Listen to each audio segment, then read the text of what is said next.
Alright, ladies and gents, we're back with another Discord Dark and Darker suggestion. This definitely isn't a margarita to get me through it. Suggestion from Red Eye Knight 2507. Repost mechanics for all melee weapons. Oh my god. If I had a nickel. I think this was implemented correctly. It could really add to the player engagements, adding a new dynamic that could easily change the outcome of any melee battle between any two classes. Weird, almost like there's a reason it's not added. I think it should be hard to do though, and only have a small window to be effective and reward precise timing. Go play Dark Souls. Just go play Dark Souls. That's all you gotta do. There's a whole game around that. Go play Dark Souls. I don't like this because it just makes fighter character and cleric character even stronger. It's gonna make barbarian a whole lot stronger. It's gonna make all the melee fighter. Like rogue, who knows? It could be stronger on rogue. But do you have any idea how unrewarding it would be to even attempt to swing at somebody? How strong is Ranger going to be? Are you going to be able to repulse projectiles? If you add that mechanic, you add all the problems that come along with that mechanic. I really want people to start understanding that when they make suggestions for games. Like, if they add parry system, who's going to be really strong? Oh, maybe the wizard. And maybe the cleric, because even if you get in on the cleric, guess who could parry? And also cast healing spells and kill a horde of undead with one ability. Oh my god. Next. Suggestion from Electro 6406. Wearing no armor gives negative physical resistance in order to stop naked runs. In a game about getting better equipment, dropping all your gear shouldn't be a viable strategy, even if the starting gear is almost useless. In my head, I can't think of why not to do this. Because if you go into a dungeon naked against hordes of skeletons, zombies, mummies, all that kind of shit, and then also other groups of adventurers that have literal swords, you should be the most fragile fucking thing. You are not blocking a sword with your forearm, right? Like they're just gonna cut through you with a falchion. You have nothing stopping an arrow going through you at all. Like fireball, oh my god, the only thing it's touching is your organs, literally. I like that a lot. Now there are some people that are gonna be like, but my naked runs is the wizard and haste and zap. Ooh, but my elfish ranger run-throughs. Oh, my rogue, naked rogue runs. There's nothing more annoying than somebody just like finding ways to cheese the game. I like that. I'm gonna go ahead and give it a nice little ding, nice little thumbs up for him there. We'll go on to the next one there. I think I've kind of established. Suggestion from Big Shot DJ. Cool name. 4779. 3v3 quick play mode and all, oh my god, all-in-one descent size room. Shouldn't be able to lose gear or loot the bodies of enemies. More or less, I think this mode should just be for fun, or ironically, it could be a ranked mode, still being able to keep gear though. Oh, no. Oh my god, look at that. 61 downvotes now. Jesus Christ. People are wanting this game to change into just a whole hubbubaloo, or whatever the fuck that word is, of just all these crazy games. That's like Apex Arenas. But, you know, you could like have a little ranked ladder and like it would be 3v3s and we could find metas and stuff like that. And you know, if we could just add a flat line, it's like, stop, dude, stop. Just let this dungeon crawler be a dungeon crawler. If you want to fight, go fight. If you're scared that somebody might have better gear than you, that's kind of the whole thing. All right, on to the next one. Suggestion from this guy, 2177.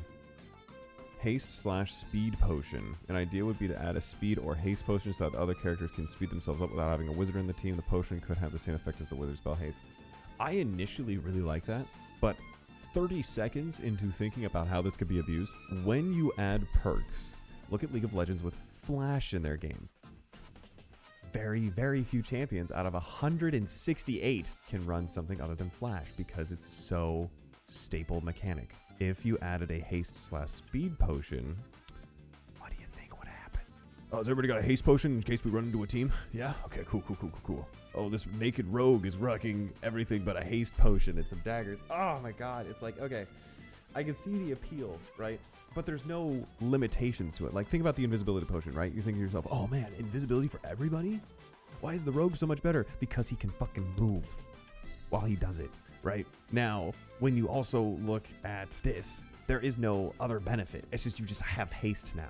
Even if it was weaker, you would still have haste over the team that didn't have a wizard. So then what's the point of having the wizard? Because if you need range damage, you would just rock ranger. It's easier to not fireball your teammates. You want the wizard to have his own unique set of class specific abilities, or at least this is how I believe it should be balanced, of course. Because if they overlap, like when we multi-class or do anything like that with fighters and wizards and fighters and clerics and wizards and yada yada yada yada, what happens is a lot of meta building. And so we don't want to kill the game with meta building, and that's adding in extra mechanics or extra resources that every single class can have access to, right? That's what you don't want to have happen. Oh, sorry, if I didn't make it clear. Downvote. No, don't add haste potions. Let's see here. Limited arrow. Oh, sorry. Suggestion from Phantom Z 9250 with a Goomba gun. Limited arrows for ranger does not make a ranger have to choose their shots more wisely. Instead, it punishes a ranger for shooting in the first place. Along with this, limited arrows does not address the current issue of never having to reload, purely due to the skills quick shot and multi-shot. How about instead of punishing a ranger for shooting anyone, punish a ranger for shooting too much and missing by having to reload? This would be changing multi-shot and quick shot to not reload your quiver. If you shoot too many arrows, you should have to reload, allowing lots of time for the player to push in on you. Multi-shot should give 5 bullets.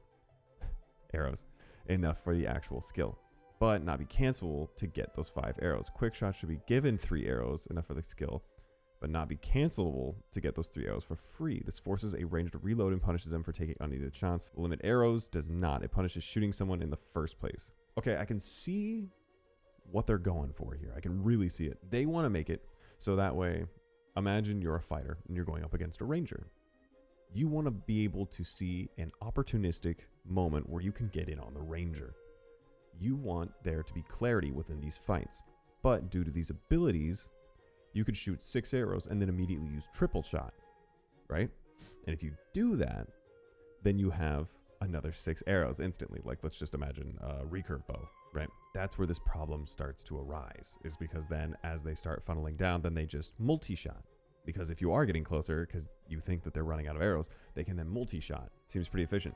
If you add limited arrows, they're just going to stockpile their inventory. He's actually looking at the problem within that mechanic. You would get your opportunity, and it would be much clearer because you can see what kind of bow they have. You can see if it's a recurve, a survival, or a longbow. It's very visually obvious, and you can count the shots. I really like this because a good ranger would be able to take 2 or 3 shots, and then when they're hiding again, take that little opportunity to reload, right?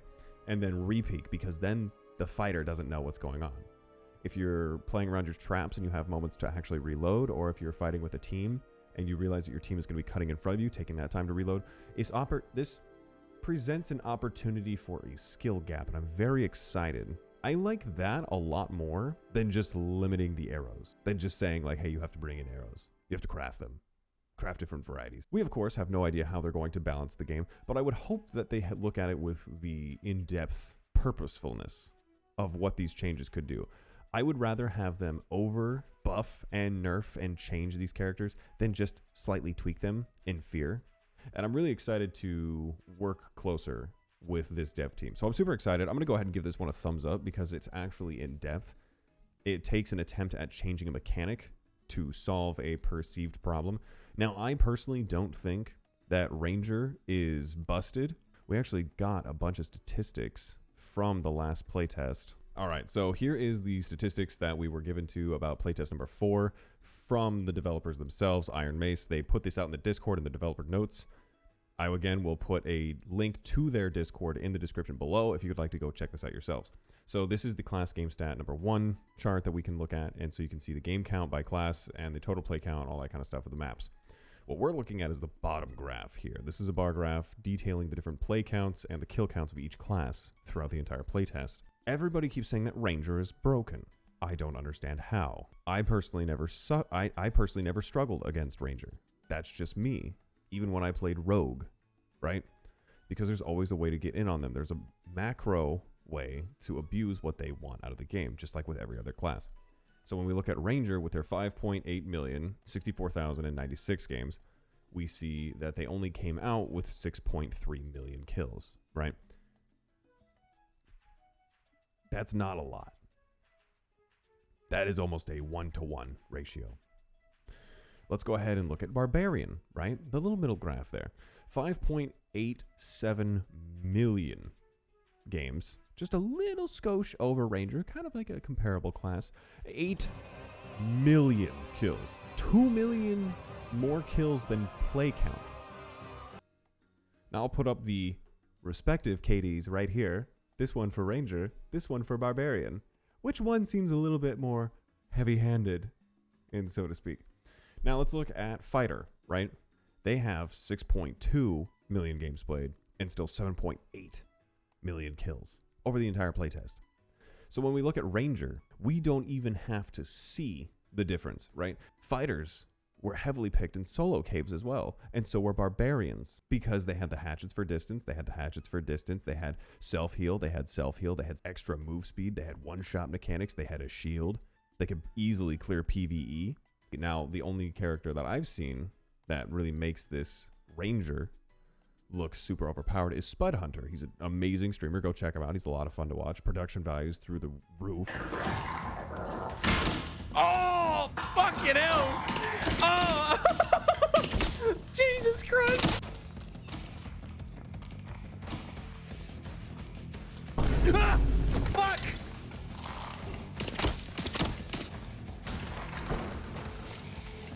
That is left or right, and I'll hit him. Get out of the line of fire.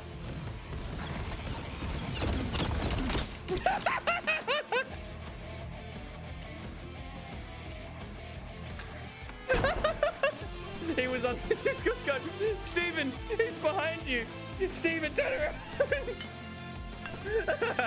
It's hilarious. But Ranger doesn't truly feel overpowered. It feels like they bring a lot of utility to the team between the campfires, the bear traps, and then also the ability to do damage over distance. When we look at the idea between the balancing of 3v3, it is a game of tug and war. Which team has more health? Which team has less health? And you have to look at, if you're thinking about, okay, damage over distance will make it easier to kind of wage that tug of war. So does healing your team, right? So does damage mitigation, like a shield, or say armor buffs because you shouted, or say the ability to one-shot anyone who gets close to you. These are a lot of the things that people aren't taking into account when they discuss Ranger. So when this person, to bring it all back, Phantoms, decides to introduce a mechanic that would not only be unique and interesting to see because it allows for a higher skill expression, it also would help nerf the skill floor of the Ranger, making it so that way newer players aren't able to kill better players just because they have infinite reloads.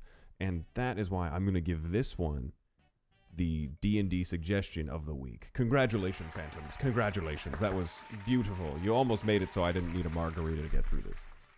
Almost. Anyway, on to the next one. Suggestion from Meowme372143. If people want to nerf Ranger by limit their arrows, why don't you nerf Barbarians to limit amount of hits? Nerf this, nerf that, y'all people crazy. So he's just here to complain. On to the next one. Again, here to complain. Suggestion from 1093. Premature PvP system suggests 1v3. Oh my god, stop. All right, suggestion from Vormo0432. Throwable potion that causes blindness for a short duration, making player depend on sound only. I think that would be cool for the rogue to have, to add a bit of utility to their kit. That is my opinion. This is a cool idea. But if you make it a potion where it would become insanely valuable, where it would become just absolutely meta to have if you're even going into the dungeon, especially high roller. We don't want potions that turn the tide of war, because we don't want the flash problem from League of Legends. Remember that. All right, let's see your suggestion from Killer777909, #3843. My god. He says, make the gameplay more skill dependent and less equipment dependent. To do this, I propose to increase the speed of attack animations, which allow you to rely more on the reaction and knowledge of movesets than how expensive weapons and armor you have. Also, I suggest in general to balance the bonuses from equipment of different levels more strongly. Slightly increase bonuses from common and rare, and slightly reduce bonuses from epic and legendary. All this will allow players to rely on themselves and their skills, bring the concept of easy to learn, hard to master closer, and also allow beginners to easily fight with more experienced players, because equipment that old players are likely to have is not available to new players. Yeah, those people who've been playing like 100 hours, nerf them, dude. Fuck that. I just downloaded tonight, dude. Come on. Got Cayman Jack. We're ready to go. Fuck you, dude. No. You want your legendary gear to be legendary in a dungeon crawler, in an evac shooter, and any of this or that. One thing that we see happen consistently is the ones that fail are the ones that do not have gear escalation, whatever you want to put in there. So there became a meta, the most efficient tactic available, to exclusively farm blue gear. Oh shit, yeah, people people have already downvoted this like crazy. I've already gotten into a whole spiel about this. Essentially what happens is people find the gear that is the last big jump, and they farm that gear specifically, and then they fuck over newbies anyway. So, downvote. I don't need to talk. Suggestion from Zach1874, a little duck icon. All right. Training lobby with dummies of varying magic resistant armor values. One dummy with 10, 20, 30 armor, one with 10, 20, 30 MR. Fun fact, the current training dummy has an MR armor rating of 0, which being 0 or below gives you a negative 10% damage vulnerability to either, meaning the dummy takes 10% more damage than an actual player would take unless they're completely naked / unarmored. Huh, that's pretty cool. Thank you, Zachary. That's a good addition. I believe when they release the game, I truly believe that there will be like a little firing range, a little practice area. I think we can all agree on that. I don't think it's too crazy to say. I appreciate the value. I'm going to go ahead and give it a thumbs up just to kind of like push it along, you know, but like we're looking for like new things, right? I do, but like on the back half of that, the fun fact, I'm really glad that he brought that up because now hopefully a lot of you know that as well, that the training dummy that was in there was actually taking more damage than a player would. So that's kind of cool. We're going to go ahead and do that. And then I'm going to go ahead and do one last one here from Penison55, hashtag 7728. He says, be able to move money between your different classes. No, because guess who makes the most money? Rogues. God, that is terrible. Why would you be able to do that, bro? The idea is that your character is a unique person and not you and all the different ones. If Rogue can pick the locks on all the legendary chests and you can just run in over and over and over on a character that you don't care about for your stats or anything like that, you could farm infinite gold and then just transfer it over to your fighter. And then just transfer it over to your ranger because ranger is insanely gear dependent. And then just transfer it over to your wizard so that way he has better books and better spells and better wizard staffs and shit. No, don't. No, absolutely not. God, sour taste. Disgusting. All right, so with that last, we're going to go ahead and we're going to end it here. My name is Glocktane. We will be doing Dark and Darker 24-hour stream when we get back from a wedding the week of the playtest. We will be putting dates here if you would like to watch and come help and hang out.